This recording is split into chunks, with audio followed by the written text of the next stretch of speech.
Welcome to the Wire to Wire podcast. As always, it's me, your host Yusuf. Now, without further ado, let's just get right to it.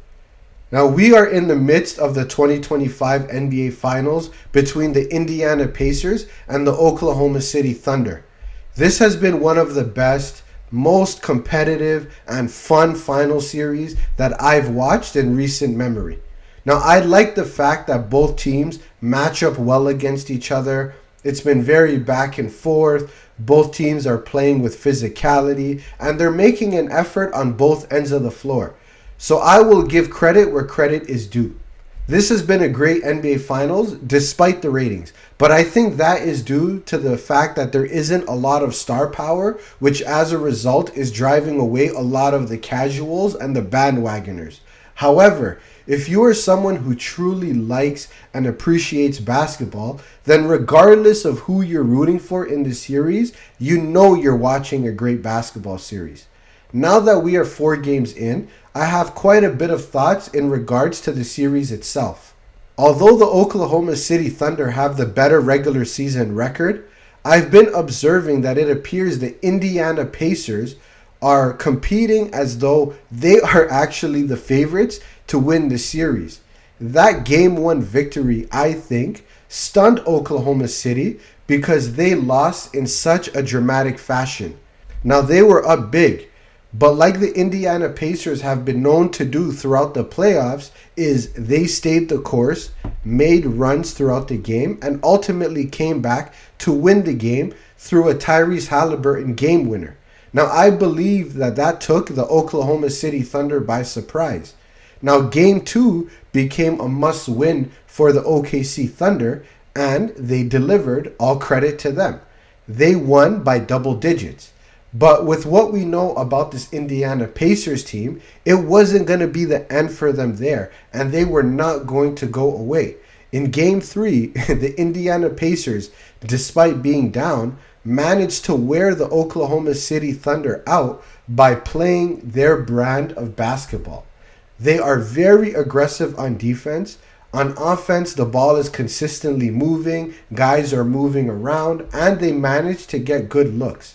I believe losing Game 3 also was a bit shocking for the Oklahoma City Thunder because they were playing incredible basketball and it was still not enough to put the Indiana Pacers away. I believe that it shifted the momentum and it ultimately made the Pacers the favorites in the series. In Game 4, it was a back and forth game, but the Pacers looked poised to win and go up 3-1 in the series. Now, they were at home and they were playing well and had the momentum. Now, the Oklahoma City Thunder, despite them having their struggles and not looking like they were at their best, I will say that in the fourth quarter, SGA put on a clutch performance to ultimately help get OKC back in the game and ultimately close out the game and tie up the series 2-2 when it easily could have went 3-1 and they would have been in a very difficult and almost insurmountable situation. So credit to him. In the fourth quarter when it mattered most, he elevated his play. Now, I don't like that whole free throw merchant narrative that people throw around about him. I think the way that he plays, it puts the defense at his mercy, where he can force contact, right? And he does drive to the basket a lot. So as a result of him driving, there is going to be contact that comes with that. But really and truly, I think what pisses people off the most is the fact that he actually makes his free throws, right?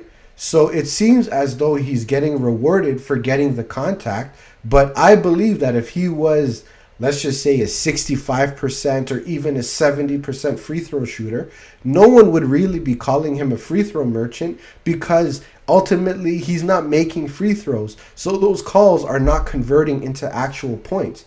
But because he is making them, I think that frustrates people, and as a result, he has that free throw merchant narrative that's floating around about him.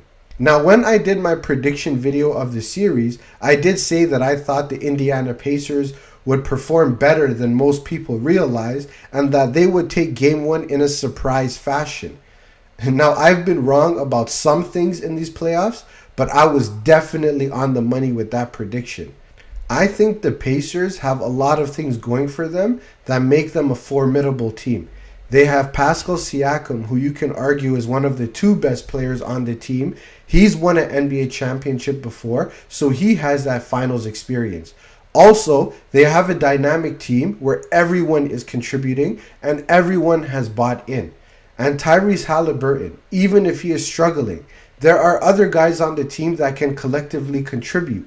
And even Halliburton himself has proven that he can be clutch and come up big in moments where it matters most. So the Indiana Pacers have a very well-balanced team. And also they have an incredible coach who has won a championship previously. So they definitely have that going for them. Plus, the way in which they play is very effective.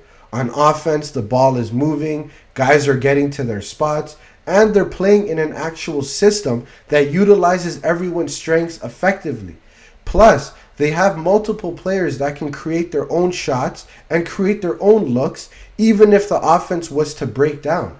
And Halliburton, he can shoot the three, he can shoot the mid-range, he can get in the paint, and he is a great playmaker. Miles Turner is a versatile big who can play the perimeter, he can get in the paint, he can get offensive rebounds, hit mid-range shots, so he is a prototypical modern big man.